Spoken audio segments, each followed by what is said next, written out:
Il y a des jours où ton cœur semble calme, mais ton esprit est un champ de bataille, où tu souris en silence alors que ton âme hurle de fatigue, où chaque mot, chaque regard, chaque minute semble voler un peu plus de ta paix intérieure.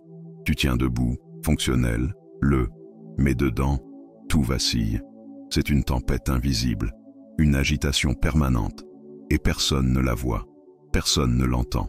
Mais toi, tu la portes, tu la contiens, tu la subis. Et dans ce vacarme intérieur, une question simple s'élève. Elle ne crie pas, elle chuchote, elle frappe doucement à la porte de ta conscience. Comment rester en paix dans un monde qui exige tout de toi? Ton attention, ton énergie, ta performance, ta justification. Comment ne pas t'épuiser à force de devoir prouver, expliquer, anticiper, satisfaire? Comment ne pas te perdre dans un monde qui t'absorbe, te presse, t'impose son rythme, alors que le tien, doucement, s'effondre? La vérité, c'est que la paix intérieure ne se donne pas. Elle ne tombe pas du ciel. Elle ne s'achète pas. Elle se cultive, lentement, dans l'ombre, en silence. Elle se construit dans les replis discrets de ton âme, là où personne ne regarde, là où tu peux enfin te retrouver. Elle n'est pas un luxe pour les sages détachés de tout. Elle est une urgence pour ceux qui suffoquent, pour ceux qui vivent chaque jour avec un mental trop bruyant, un cœur trop fatigué et des émotions qu'on n'ose plus nommer. Sénèque écrivait « Être en paix, ce n'est pas ne rien sentir, c'est ne pas être possédé par ce que l'on ressent. » Et cette phrase te parle, n'est-ce pas? Parce que tu sens trop, fort, tout. Et parfois, c'est ce trop qui t'épuise, ce trop qui t'éparpille. Ce trop qui t'empêche d'habiter vraiment ta vie. Mais la paix stoïcienne, elle, ne t'invite pas à t'anesthésier. Elle ne te demande pas d'éteindre ton feu intérieur. Elle t'apprend à le contenir, à le canaliser, à en faire une lumière, au lieu de le laisser devenir une brûlure. Elle repose sur un entraînement, mental, spirituel, profond, un art ancien mais toujours vivant, celui de l'alignement, celui de la lucidité, celui du recentrage. Le stoïcisme ne te promet pas une vie facile. Il te propose une vie plus claire, plus calme, plus stable, malgré les secousses. Il t'offre des outils, des clés, des pratiques, pour ne plus être à la merci de ce qui t'entoure, mais pour devenir un pilier silencieux, au milieu du chaos. Marc Aurèle, cet empereur philosophe, disait « Celui qui est en paix avec lui-même crée une paix autour de lui, même en silence. » Et ce silence-là, ce n'est pas un vide, c'est une force, c'est une présence. C'est une paix qui ne dépend plus des circonstances, mais de ta façon de les traverser, de ta capacité à revenir à toi, encore et encore, à retrouver le calme, malgré le bruit, à choisir la lucidité, malgré l'agitation, à te tenir debout, non pas parce que tout va bien, mais parce que tu as cessé de lutter contre ce que tu ne contrôles pas. Tu n'as pas besoin d'être parfaite, tu n'as pas besoin de tout comprendre, tu n'as pas besoin de tout gérer, tu as besoin de respirer, de t'arrêter, de te recentrer et de découvrir dans ce voyage intérieur que la paix n'est pas ailleurs, elle est déjà là, en toi, silencieuse, disponible, et qu'il suffit parfois d'un souffle, d'un regard tourné vers soi, d'un pas vers l'intérieur, pour qu'elle réapparaisse, pour qu'elle t'apaise, pour qu'elle t'accompagne, parce que tu n'es pas seul, parce que cette paix est aussi à toi. Il y a une tension insidieuse qui naît chaque fois que tu veux changer ce qui ne t'appartient pas. Une fatigue invisible que tu accumules à force de vouloir ajuster les autres à tes besoins, forcer la vie à répondre à tes attentes, corriger l'injuste, réparer ce qui ne veut pas être réparé. Tu t'épuises, tu t'énerves, tu te consumes dans cette lutte. Et tu crois parfois que lâcher prise serait t'abandonner, que cesser de te battre serait trahir tes valeurs, que renoncer à contrôler serait baisser les bras. Mais le stoïcisme t'invite à une autre lecture. Il ne te demande pas de devenir passif. Il t'appelle à distinguer, à voir avec clarté ce qui dépend de toi et ce qui t'échappe. Cette distinction-là, aussi simple soit-elle, change tout. Elle ne t'enferme pas, elle te libère. Parce qu'en vérité, ce que tu ne contrôles pas n'est pas ton domaine. Ce n'est pas ta faute, ce n'est pas ton rôle, ce n'est pas ton fardeau. Imagine que tu es en train de retenir un fleuve avec tes bras. Tu trembles. Tu résistes. Tu crois que si tu lâches, tout s'effondre. Mais le fleuve, lui, continuera de couler, avec ou sans toi. Ce que tu peux faire, ce n'est pas l'arrêter. C'est apprendre à naviguer, apprendre à construire une barque solide, apprendre à te diriger malgré le courant. Accepter le courant, ce n'est pas te résigner. C'est comprendre où commence ton pouvoir, et surtout où il s'arrête. Ce pouvoir, il commence à l'intérieur. Il commence dans ta réaction, dans ton interprétation, dans ton choix. Tu ne choisis pas toujours ce que les autres disent. Tu ne choisis pas leur silence, leurs humeurs, leurs trahisons. Mais tu choisis ce que cela crée en toi. Tu choisis ce que tu nourris. Tu choisis où tu places ton attention. Et c'est là, exactement là, que commence ta paix. Quand tu veux à tout prix que l'autre change pour te sentir bien, tu te rends esclave de ce que tu ne posséderas jamais. Quand tu veux contrôler l'opinion des autres, tu oublies ta propre opinion. Quand tu veux que la réalité corresponde à tes projections, tu refuses le réel tel qu'il est, et tu te coupes de ta force. La libération stoïcienne, c'est ça. C'est cesser de gaspiller ton énergie là où elle se dissout. C'est retirer tes racines des sols stériles. C'est rediriger ta lumière vers ce qui peut encore grandir en toi. Et cela, personne ne peut te l'enlever. Tu ne deviens pas insensible. Tu deviens lucide. Tu ne cesses pas d'aimer. Tu cesses d'attendre que l'amour prenne la forme que tu avais imaginée. Tu ne renonces pas à agir. Tu choisis d'agir là où ton action a un sens, une portée, une cohérence. Alors, la prochaine fois que tu te surprendras à vouloir contrôler, retiens ceci. Ce n'est pas lâcher que de se recentrer. Ce n'est pas fuir que de respirer. Ce n'est pas abandonner que de s'alléger. Ce n'est pas perdre que de faire de la place en toi. Et c'est souvent à ce moment-là, quand tu cesses de vouloir retenir ce qui t'échappe, que la paix arrive. Discrète, lente, mais réelle. Parce qu'elle sent, enfin, que tu es prêt à ne plus lutter contre la vie, mais à marcher avec elle. Prêt à ne plus vouloir que tout change pour te sentir mieux, mais à changer de posture pour, malgré tout, rester debout.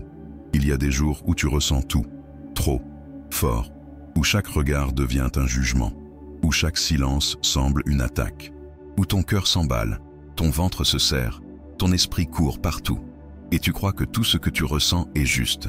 Tu le crois parce que c'est intense, parce que c'est là, parce que c'est vivant. Mais est-ce vrai? Est-ce réel? Ou est-ce simplement ton histoire intérieure qui s'emballe? Ce que le stoïcisme t'enseigne, c'est que les émotions sont des signaux, pas des verdicts. Elles ne sont pas des juges, elles ne sont pas des prophètes, elles sont des messagers. Et comme tout message, elles doivent être entendues, mais aussi interrogées. Est-ce que cette peur vient d'un danger réel ou d'une mémoire ancienne qui se réveille? Est-ce que cette colère dit une injustice présente ou une blessure plus profonde qui n'a jamais été reconnue? Est-ce que cette tristesse parle du moment ou de tout ce que tu n'as jamais osé pleurer? Sénèque disait « Nous souffrons plus dans notre imagination que dans la réalité. » Et ce n'est pas un reproche, c'est une clé, une invitation à ralentir, à ne pas tout croire immédiatement, à respirer avant de réagir, à distinguer entre ce que tu ressens et ce qui est, entre le feu émotionnel et la vérité qui se cache derrière la fumée. Parce que si tu crois tout ce que tu ressens, tu deviens prisonnier de tes propres tempêtes. Tu deviens l'esclave d'un théâtre intérieur dont tu n'as même pas écrit le scénario. Et souvent, ce scénario a été dicté par ton passé, par des traumatismes, par des conditionnements, par des voies que tu as intégrées sans même t'en rendre compte. Ce n'est pas ta faute, mais c'est désormais ta responsabilité d'apprendre à relire ce qui se passe en toi. Alors, quand une émotion surgit, tu peux lui dire « Je t'entends, mais je vais d'abord t'écouter avant de t'obéir ». Tu peux créer cet espace, ce temps, cette pause. Tu peux regarder cette émotion avec douceur, mais aussi avec clarté. Tu peux lui poser des questions, et tu verras. Parfois, elle fondra d'elle-même. Elle se transformera. Elle révélera un besoin, un manque, un message, mais pas une vérité absolue. La paix intérieure naît à cet endroit précis, là où tu ne refuses pas tes émotions, mais où tu ne les laisses plus diriger ta vie. Là où tu apprends à les accueillir sans te laisser emporter. Là où tu restes centré, même quand tout s'agite en toi. Là où tu dis « Je suis bouleversé, mais je reste présent, Je suis touché, mais je choisis ma réponse. » Et c'est là que tu retrouves ton pouvoir. Ce pouvoir silencieux, discret, mais immense. Celui de ne plus être en réaction constante. Celui de ne plus tout croire, tout absorber, tout amplifier. celui de revenir à l'essentiel, à ce que tu sais, à ce que tu veux, à ce que tu choisis, librement. Parce qu'au fond, tu n'as jamais été faible d'avoir ressenti. Tu as été humain, intensément humain. Et maintenant, tu peux être lucide, intensément lucide. Parce que ce que tu ressens n'est pas faux, mais ce n'est pas toute la vérité. Et entre la sensation et la sagesse, tu peux tracer un chemin qui te ramène à toi, un chemin qui te rend libre. Il y a un fardeau que tu portes sans toujours en avoir conscience. Ce n'est pas un poids visible, ce n'est pas une chaîne qu'on t'a imposée. C'est plus subtil, plus insidieux. C'est l'attente d'être validé, reconnu, approuvé. Ce besoin d'être vu d'une certaine manière, de ne pas décevoir, de rester dans les bonnes grâces. Ce besoin t'a peut-être aidé un temps à te construire, mais aujourd'hui, il t'épuise. Parce qu'à chaque fois que tu regardes à l'extérieur pour savoir qui tu es, tu t'éloignes de toi. Tant que ton sentiment de légitimité dépend des autres, tu es en danger. Tant que tu modifies ton discours, ton comportement, ta posture pour plaire ou éviter le rejet, tu es vulnérable. Tu remets ton pouvoir entre les mains de ceux qui, souvent, ne comprennent même pas la profondeur de ce que tu traverses. Tu attends qu'ils t'autorisent à exister. Tu attends qu'ils t'aiment pour te sentir digne. Tu attends qu'ils t'écoutent pour te sentir valable. Mais la vérité, c'est qu'aucune validation extérieure ne remplacera jamais la paix que tu peux cultiver en toi. Le stoïcisme te le rappelle sans détour. Si ton bonheur dépend des opinions changeantes des autres, tu n'auras jamais de stabilité. Tu seras à la merci de leur humeur, de leur fatigue, de leur ignorance, de leur inconstance. Et tu seras continuellement en train de t'ajuster, de te rétrécir, de t'expliquer. Tu crois que c'est de l'humilité, mais c'est souvent de la peur déguisée. La peur de ne pas être aimé, de ne pas être compris, de ne pas être assez. Mais regarde bien, chaque fois que tu t'es exprimé, avec vérité, même sans être applaudi, tu as senti une forme de calme, un soulagement discret, mais puissant, parce que tu étais aligné, parce que tu n'avais rien à cacher, rien à prouver, rien à vendre. Et cette paix-là, personne ne peut te la donner. Elle vient de l'intérieur. Elle vient du moment où tu dis ce que tu penses, sans devoir te justifier, du moment où tu fais un choix, sans chercher l'approbation, du moment où tu te tiens debout, même quand personne ne t'applaudit. Imagine une réunion. Tu es là, tu veux dire quelque chose, mais tu hésites, tu anticipes les réactions, tu doutes de ta place. Et si, pour une fois, tu ne cherchais pas à plaire? Et si tu disais ce que tu ressens, calmement, simplement, sans chercher à convaincre, juste pour être vrai, pas pour être aimé, Tu verras, ce n'est pas l'orgueil, c'est la dignité, ce n'est pas l'arrogance, c'est la clarté. Parce que le jour où tu cesses de chercher l'acceptation, tu retrouves ton centre, tu ne réagis plus, tu choisis, tu ne te perds plus dans leur jugement, tu te recentres dans ta vérité. Tu n'as pas besoin d'être compris pour être juste, tu n'as pas besoin d'être aimé pour être digne, tu n'as pas besoin d'être suivi pour être libre. La paix intérieure ne se construit pas sur des applaudissements, elle se construit dans le silence intérieur d'une conscience alignée. Et cette paix-là, elle est inébranlable, parce qu'elle ne dépend de rien, elle ne dépend de personne. Elle vient de toi, elle revient à toi, elle t'élève, doucement, au-dessus du vacarme. Et dans ce calme retrouvé, tu comprends enfin, tu es déjà assez, même sans leur regard, même sans leurs mots, même seul. Chaque jour, sans même t'en rendre compte, tu ouvres les portes de ton esprit à des milliers de pensées. Certaines sont calmes, douces, rassurantes. D'autres sont sombres, invasives, violentes. Et souvent, ce ne sont pas celles que tu choisis, mais celles que tu subis. Elles entrent, s'installent, s'imposent. Elles parlent fort, elles te critiquent, elles t'accusent, elles te font douter. Et tu finis par croire qu'elles sont toi, qu'elles sont ta voix, qu'elles disent vrai. Mais est-ce vraiment le cas? Marc Aurèle écrivait « L'âme prend la couleur de ses pensées ». Et cette phrase a la force d'un miroir. Si tu penses constamment à l'échec, à la peur, au rejet, ton monde intérieur se teinte de gris. Si tu laisses entrer sans filtre toutes les idées noires, tous les scénarios catastrophes, tous les jugements, tu te perds dans un brouillard mental où plus rien n'est clair. Et ce brouillard, il ne vient pas toujours de l'extérieur, il vient de l'intérieur, de ton absence de vigilance, de ta porte toujours ouverte à tout ce qui frappe. Mais voici la vérité. Tu n'es pas obligé de croire toutes tes pensées. Tu peux choisir, tu peux filtrer, tu peux trier. Comme on nettoie un espace sacré, tu peux veiller sur ton esprit. Tu peux regarder une pensée et lui dire « Non, tu ne m'aides pas, tu ne me nourris pas, tu ne mérites pas ma confiance. » Tu peux en accueillir d'autres, des pensées qui apaisent, qui éclairent, qui soutiennent, des pensées qui ne te flattent pas, mais qui te respectent. Ce travail de sélection n'est pas évident. Il demande de la présence. Il demande une vigilance douce mais ferme. Il demande de ne plus vivre en pilote automatique. Car la plupart du temps, tu ne choisis pas ce que tu penses. Tu répètes, tu ressasses, tu reproduis des schémas anciens, des paroles entendues autrefois, des peurs héritées, et tu crois que c'est toi. Mais ce n'est pas toi, c'est ce que tu as laissé entrer. Alors, chaque matin, chaque soir, reviens à cette image. Ton esprit est une maison. Qui laisses-tu entrer? Qui laisses-tu habiter ton espace intérieur? La paix ne peut pas cohabiter avec le vacarme permanent du jugement et de l'autocritique. Elle a besoin d'air, de lumière, de place.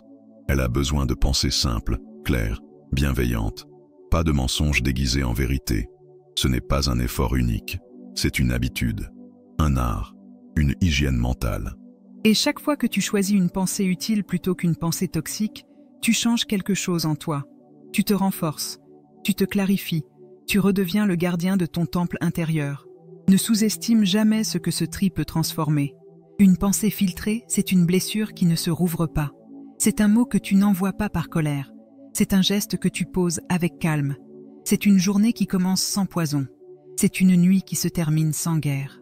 Et cette vigilance-là, cette responsabilité douce, elle est entre tes mains. Pas entre les mains du monde, pas entre les mains des autres. Juste toi, avec toi. Parce que tu n'as pas à croire tout ce que tu penses. Tu n'as qu'à choisir ce que tu veux nourrir. Et dans ce choix silencieux, tu retrouves une paix que personne ne peut t'enlever. Parce qu'elle vient de là où tu as décidé, enfin, de veiller. Tu passes peut-être des jours entiers à attendre. Attendre qu'on te comprenne sans que tu aies besoin de t'expliquer. Attendre qu'on reconnaisse tout ce que tu fais en silence. Attendre qu'on s'excuse enfin pour ce qui t'a blessé. Attendre qu'on change pour que tu puisses enfin respirer. Mais plus tu attends, plus tu t'éloignes de toi. Plus tu t'attaches à ces scénarios imaginaires, plus tu souffres de ce qu'ils ne deviennent jamais. Ce que le stoïcisme te murmure, c'est ceci. Tout ce que tu attends des autres est une forme d'emprisonnement intérieur, une tension constante, un piège invisible, car tu mises ta paix sur l'extérieur. Tu la conditionnes, tu la suspends à des gestes, des mots, des prises de conscience, que tu ne contrôles pas. Et pendant ce temps, ta vie passe, ton énergie se consume, ton cœur s'use. Attendre, ce n'est pas seulement patienter, c'est créer un manque artificiel. C'est dire, sans le dire, je ne peux pas être en paix tant que cela n'arrive pas. Et cela, c'est souvent hors de ta portée. Alors tu tournes en rond, tu rumines, tu exploses ou tu t'éteins. Et tu oublies que la paix ne dépend pas d'un pardon qui viendra peut-être, ni d'un changement qui ne viendra pas. Elle dépend de ce que tu acceptes de ne plus espérer en vain. Ce n'est pas du cynisme, ce n'est pas un renoncement amer, c'est un recentrage doux et puissant. C'est regarder la réalité comme elle est, non comme tu voudrais qu'elle soit. C'est dire, je vois, je comprends, mais je ne vais pas me suspendre à ça, parce que la seule attente qui ne te dévore pas, c'est celle que tu places en toi, en ta capacité de rester debout, en ton pouvoir de transformer ce qui est à ta portée, en ton droit d'exister même sans approbation. Tant que tu attends de l'autre un comportement spécifique pour te sentir mieux, tu offres ton pouvoir. Tu lui donnes la clé de ton équilibre. Et parfois, cette personne ne veut pas, ne peut pas, ou ne sait pas répondre à cette attente. Et ce n'est plus son problème, c'est le tien. Parce que tu restes là, figé, à espérer, au lieu d'avancer. Le stoïcisme t'apprend à te libérer de cette attente vaine, à attendre de toi, non des circonstances, à bâtir ta paix sur ce que tu peux cultiver, maintenant, ici, à créer une vie intérieure qui ne tremble pas à chaque silence, chaque absence, chaque injustice. Tu n'as pas à tout recevoir pour te sentir complet. Tu n'as pas à être entendu pour avoir de la valeur. Tu n'as pas à être réparé par ceux qui t'ont brisé. Tu as à te retrouver, à te respecter, à t'offrir ce que tu attends depuis trop longtemps. Et c'est là, dans cet acte silencieux, que la paix revient. Elle ne crie pas, elle ne fait pas de promesses. elle t'accompagne simplement. Et elle te dit, tu n'es plus obligé d'attendre, tu es déjà en train de revenir à toi. Parce que la plus grande libération, ce n'est pas qu'il change, c'est que tu cesses d'attendre qu'il le fasse. Il y a un malentendu tenace autour du silence. On le confond avec le vide, le retrait, l'oubli. On le craint comme une absence. On le fuit comme un manque. Mais le vrai silence, celui dont parle le stoïcisme, n'est pas une fuite. C'est un retour à soi, un retour au réel, un retour à l'essentiel. Ce silence-là, ce n'est pas l'absence de bruit, c'est la présence la plus pleine qui soit. Présence à ce que tu ressens, présence à ce que tu vis, présence à ce que tu veux devenir. Dans un monde qui t'oblige à réagir, à répondre, à te justifier sans cesse, le silence est un acte de résistance douce. Il est un espace de respiration. Il est ce lieu invisible où tu peux enfin entendre ce qui se passe vraiment en toi, pas ce que les autres projettent, pas ce que tu crois devoir montrer, mais ce qui est là, nu, fragile, authentique. Ce silence, tu peux le rencontrer dans ton souffle, dans une marche lente, dans un regard posé. Il ne demande rien, il t'offre un moment de suspension où tu n'as plus à convaincre, à expliquer, à prouver. Tu existes, simplement. Et dans ce simple fait d'exister, quelque chose se réaligne. Quelque chose en toi se rappelle. Tu n'as pas besoin de crier pour être entendu. Tu n'as pas besoin de t'agiter pour exister. Tu n'as pas besoin de tout dire pour être vrai. Le stoïcien ne cherche pas à remplir chaque instant.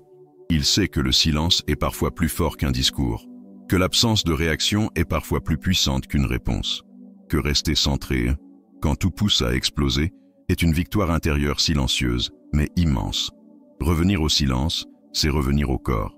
C'est sentir la respiration, non pas pour fuir, mais pour s'ancrer. C'est écouter sans anticiper. C'est observer sans juger. C'est se tenir là, dans la tempête, sans vaciller. Et plus tu habites ce silence, plus il devient refuge, plus il devient force. Il y a une paix que les mots ne peuvent pas atteindre. Une paix qui ne se dit pas, qui se vit. Une paix qui naît dans l'intervalle entre deux pensées. Dans l'instant où tu cesses de vouloir tout contrôler. Dans l'instant où tu choisis de simplement être, sans masque, sans rôle, sans bruit. Ce n'est pas une paix facile. Elle ne se conquiert pas en un jour, mais elle se cultive, comme on cultive un jardin intérieur, en revenant, chaque jour, à cette source silencieuse, en refusant de se perdre dans le vacarme, en choisissant de se retrouver dans le calme. Et quand ce silence devient habitude, il devient ton socle, il devient ce fond solide sur lequel repose ta parole, tes gestes, tes décisions. Il devient ton point de départ et ton refuge. Il devient la preuve, silencieuse mais évidente, que tu as commencé à habiter ta propre vie. Ce n'est pas l'absence qui fait mal, c'est l'absence de soi. Et le silence, bien compris, bien vécu, est la plus belle façon de revenir à soi, de se redire, sans un mot, je suis là, entier, calme, présent. Et dans ce simple retour, tu trouves enfin ce que tant cherchent ailleurs, la paix. Il y a en toi ce désir que les choses durent, que les liens se stabilisent, que les bonheurs s'étirent, que les douleurs cessent et ne reviennent jamais. Tu espères des constances, tu cherches des certitudes, tu veux croire que ce qui fait du bien restera et que ce qui blesse disparaîtra pour toujours. Mais le réel, lui, suit une autre logique, une logique plus ancienne, plus vraie, celle du changement permanent. Tout passe, absolument tout. Les moments de joie comme les crises, les blessures comme les guérisons, les relations intenses comme les silences prolongés. Et c'est souvent dans le refus de cette impermanence que naît ta souffrance. Tu t'accroches, tu figes, tu refuses ce qui s'en va, tu rejettes ce qui arrive, et tu te contractes intérieurement contre le mouvement naturel de la vie. Le stoïcisme ne t'invite pas à devenir froid ou détaché. Il t'invite à devenir lucide, à voir que rien n'est garanti, que tout ce qui t'est donné peut aussi t'être retiré, et que dans cette fragilité se cache une immense liberté. Car si tu acceptes que tout passe, tu cesses de te battre contre ce qui change. Tu accompagnes, tu t'adaptes, tu restes centré et au milieu du mouvement. Sénèque disait, « Celui qui comprend que tout passe devient invincible. » Ce n'est pas une invincibilité de pierre ou de dureté, c'est une force fluide, comme celle de l'eau. Tu ne casses plus, tu ne luttes plus contre chaque vague. Tu apprends à te mouvoir avec elle, à danser, même au cœur du chaos, à faire confiance à ce que tu ne peux pas maîtriser. Rien ne dure, mais tout transforme. Et chaque événement, chaque perte, chaque nouveauté porte en elle une occasion de croissance. Même la douleur, quand elle est traversée avec conscience, devient maturité. Même le vide, quand il est accepté sans fuite, devient espace intérieur. Même l'incertitude, quand elle n'est plus redoutée, devient le berceau de la paix. Il ne s'agit pas de te résigner, il s'agit d'ouvrir les mains, de ne plus agripper ce qui ne t'appartient pas, de ne plus vivre dans la peur de perdre, mais dans la confiance de savoir que tu te retrouveras toujours, parce que tu n'es pas ce qui passe, tu es ce qui reste, ce qui observe, ce qui apprend, ce qui se relève. Et plus tu t'alignes avec cette vérité de l'impermanence, plus tu deviens paisible, moins tu t'effraies, moins tu exiges, moins tu souffres de ce qui change. Tu accueilles, tu accompagnes, tu ajustes, et tu trouves, dans ce mouvement continu, un calme inaltérable, un calme qui ne dépend de rien, parce qu'il vient de l'intérieur, de ta maturité, de ta sagesse, de ton abandon conscient à ce qui est. Tu n'as plus besoin que la vie te rassure en te promettant de durer.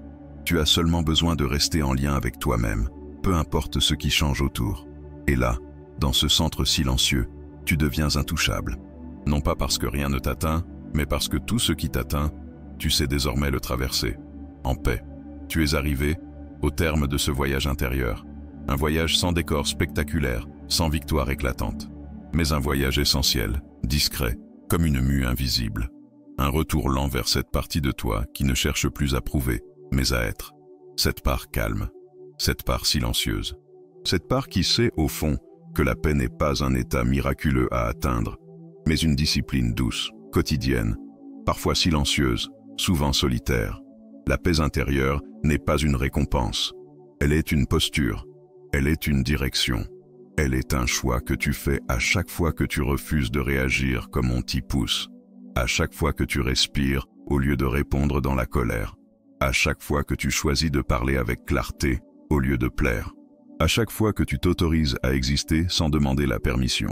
Sénèque disait, « Ce n'est pas le calme autour de toi qui fait la paix, mais le calme en toi malgré le bruit. » Et ce calme, tu peux le cultiver, même dans l'agitation, même dans l'incompréhension, même quand rien ne change à l'extérieur, parce qu'il ne dépend plus des circonstances. Il dépend de ta présence à toi-même, de ton refus de te disperser, de ton engagement à te respecter, même en silence. Épictète le résumait avec une clarté bouleversante. On ne choisit pas les événements, mais on choisit ce qu'ils réveillent en nous. Et cette phrase, si tu la vis, devient un bouclier intérieur. Elle devient la boussole qui t'évite de te perdre dans la tempête. Elle te ramène à l'essentiel, ton pouvoir de réaction, ton autorité sur ton monde intérieur, ta liberté silencieuse. La paix intérieure ne ressemble pas à une mer plate. Elle ressemble à un rocher dans les vagues. Un rocher que l'eau frappe, encore et encore, mais qui ne se laisse pas emporter. Un rocher ancré, stable, solide, et c'est cela que tu peux devenir. Non pas quelqu'un qui ne souffre jamais, mais quelqu'un qui ne se laisse plus détruire par la souffrance. Quelqu'un qui ne fuit plus ce qu'il ressent. Quelqu'un qui se tient là, avec soi, malgré tout. Tu n'as pas besoin d'être parfait. Tu n'as pas besoin de tout comprendre. Tu as seulement besoin de commencer, de choisir, de veiller, d'ajuster. Et chaque jour, un peu plus, tu sentiras ce calme revenir. D'abord timidement, puis plus souvent, puis durablement, jusqu'à devenir un ancrage, une force, une présence. Et si ce texte t'a parlé, ce n'est pas qu'il t'a appris quelque chose de nouveau, c'est qu'il a réveillé quelque chose que tu savais déjà, une vérité oubliée, une sagesse enfouie, une certitude silencieuse. Tu n'as pas besoin de devenir quelqu'un d'autre pour être en paix. Tu as seulement besoin de redevenir pleinement toi, présent, aligné, Et dans ce retour-là, dans ce respect retrouvé, ta voix intérieure devient enfin audible, et ta paix inébranlable.